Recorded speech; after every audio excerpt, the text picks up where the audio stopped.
I just picked up some coffee from a local coffee shop, and I'm not gonna lie, the mix, oh shit. All right, I'm gonna try this again. My camera was kind of falling all over the place because I was driving, but I feel like I found a good way to manage this.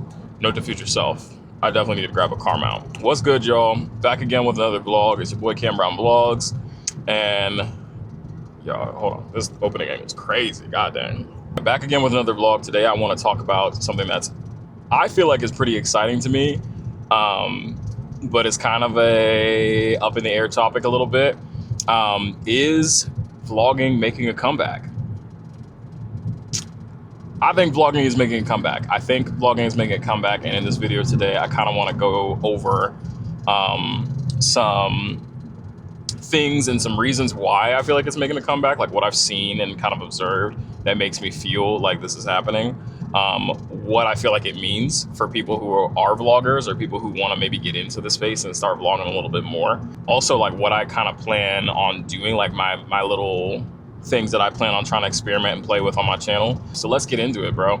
I feel like vlogging is making a comeback, and I feel like I've seen a couple different things showing me why. And in order to kind of fully like grasp all those things, you got to do like a little bit of a history lesson. So I'm going to try and keep this brief. I'm a professional videographer, so I do video on a professional level. I get paid to do it. I'm also a YouTuber. I've been YouTubing for like 6 years. I love making vlogs just for fun and recreation and stuff like that. All that to say is, like, I observe trends when it comes to video and stuff like that.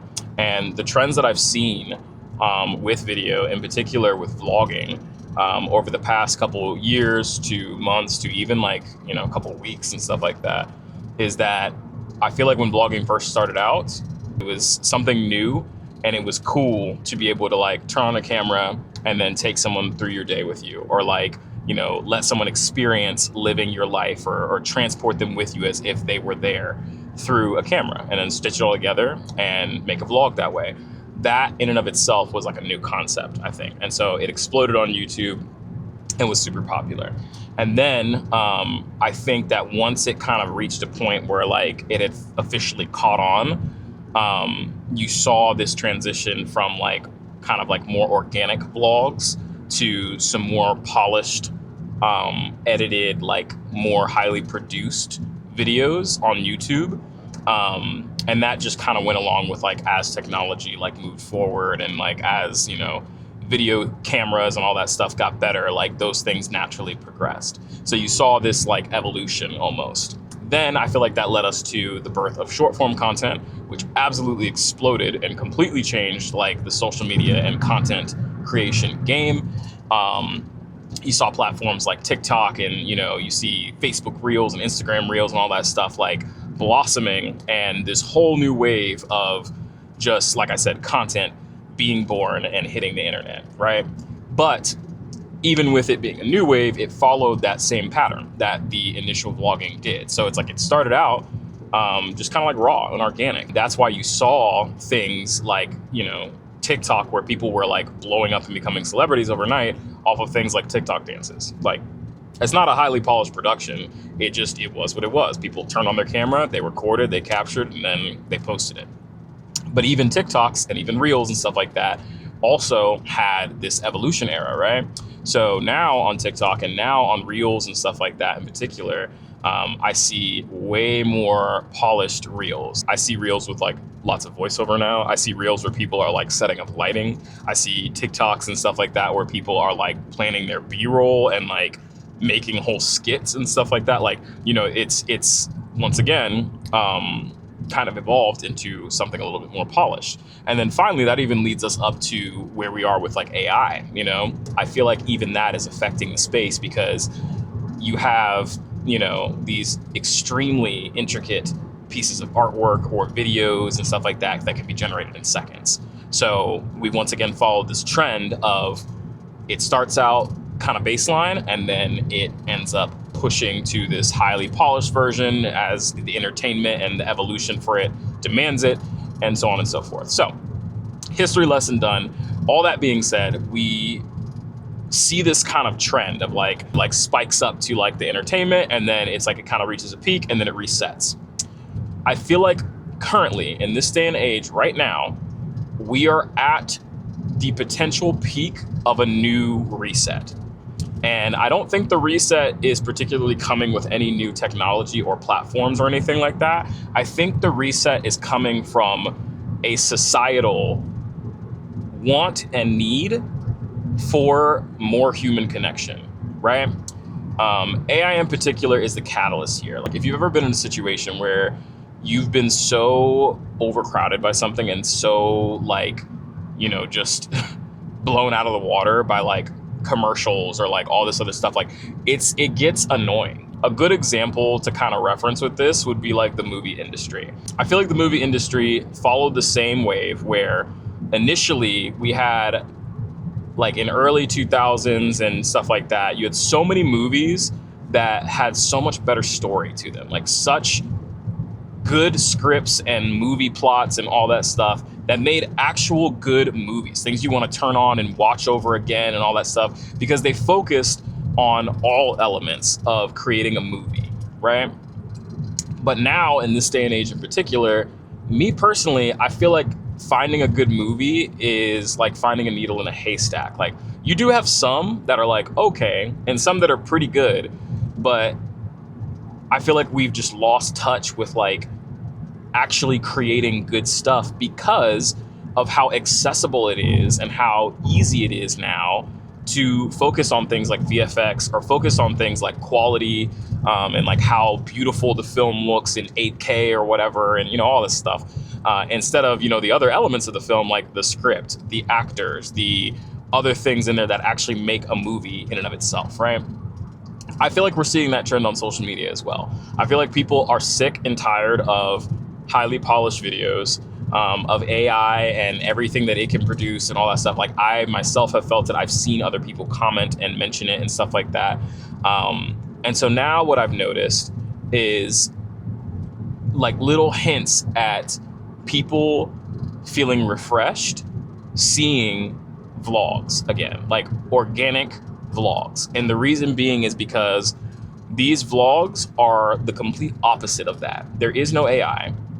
There is no highly polished production. Like, you know, it's simple and it may have some music and some cuts and different angles and stuff like that. I'm not saying it has to be just like a raw vlog like this, but it's so much more of a breath of fresh air compared to like everything else being blasted in your face with the sound effects and, you know, the highly paced music and like almost like the Mr. Beast style editing. Like, and don't get me wrong, I love Mr. Beast. I think his channel is absolutely amazing, and you know, the content that he creates is super dope. But like after a while, you get kind of tired. You're like, okay, like this is a little bit much. I need something a little bit more chill. You know, that's where I think that vlogs are starting to make a comeback and have a place. Once again, that's kind of more at the front of the content creation wave here in these upcoming months and years and stuff like that. So what do I feel like this means for like my channel and what I want to do with it and other people's channels and stuff like that? I plan on experimenting in particular with a couple different things for vlogs. I do want to add some like really polished, fun, like almost TV episode videos to my channel because the videographer in me absolutely loves that. And yeah, I just, that actually lights me up inside to make those type of videos. Do I want to make every video like that? No, I don't. Because again, I already do quite a bit of that for work. So it's fun to do it for myself, but doing that all the time for every single video, every time I pick up a camera, literally sucks the entire life out of everything, you know? So every once in a while, I will have one of those, and I would just love to know what you guys think of it as my audience. The second thing that I would love to do that I'm experimenting with currently right now is I'm recording in 4x3. And I've seen a couple other vloggers do this on different channels and everything like that. And the 4x3 for me is appealing for a number of reasons. It allows me to use my full sensor readout on my camera. The 4x3 allows me to, number one, get the angle that I want where I capture pretty much everything. And then it also allows me to crop in post-production if I want to. So I can make reels easily out of my 4x3 vlogs if I want to, and not be sacrificing any, you know, space or anything like that. I can still get my whole shot just like I would if I was filming vertical. I can also crop it down to a 16:9 if I feel like I want to do that later. But it's also been a little bit of a style change for me. Something that I noticed on YouTube that I don't think was always there before was that 4x3 videos now adapt to your viewing experience, whether you're on mobile or on the desktop. So if you're on the desktop, if you notice, there's no black bars, or at least there shouldn't be unless you click full screen. The other cool part that I really love about it is that it does the same thing on mobile. So when I hop on YouTube on my phone, 4x3 videos take up more of the screen. If I'm watching a 16:9 video, it takes up maybe about a third or a fourth of the screen, and it's kind of squished a little bit higher up at the top. So in order to get the best viewing experience, you need to rotate your screen to watch it, right? With 4x3, it's a little bit more along the lines of being vertical orientation friendly, which I think is a very strong and positive move, right? Because that's why platforms like TikTok and all that stuff are so popular. They literally prioritize 9:16 video formats for people to watch. So it's seamless to watch on mobile. They don't have to rotate their phone. They don't have to do anything. They can just swipe. 4x3 caters to this a little bit better without making you have to do any more work in terms of, I hope that I'm not about to miss this. No, I'm not. Without making you have to do any more work in terms of like cropping in post-production or anything like that. It's already there. So yeah, that's an interesting bit onto, you know, using 4x3. If you haven't checked it out, maybe you try it out and see if you like it for your videos.